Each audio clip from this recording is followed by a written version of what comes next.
Here's how to play to Jack and Back.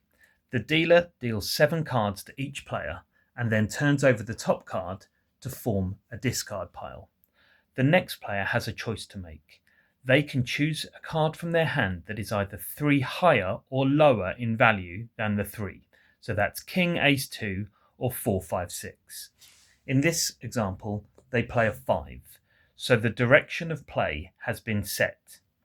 The next player has to play a card from their hand that is up to 3 cards higher than the 5. They play a 6.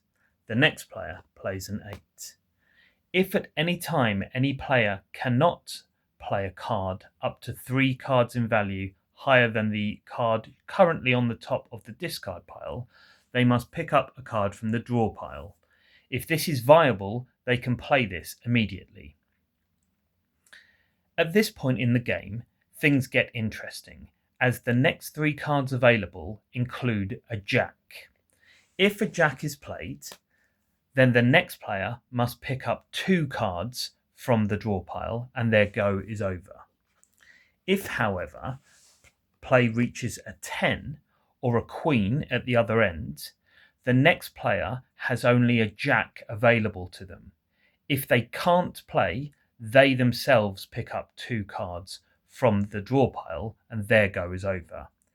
The next player has a choice to make: to reconvene the game back down this way, 8, 9, 10, or choose this path, Queen, King, Ace.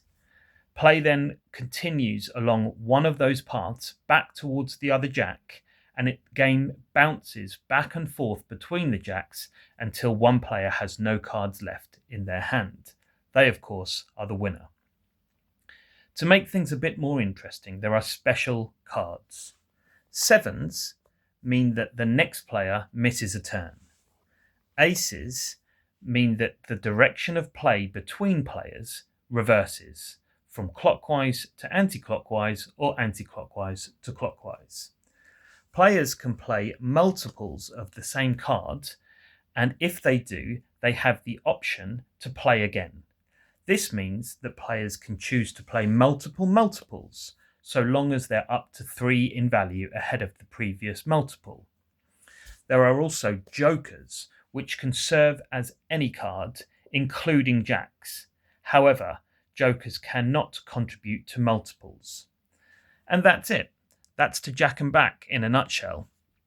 One last thing to mention: if play gets stuck, i.e., all players in a 3-player or more game cannot play from their hand and have to pick up a card from the draw pile and can't put that on the discard pile, play changes in direction from either this way to that way or back.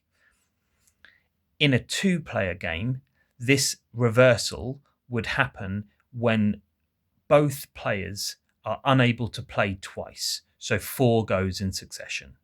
That's it.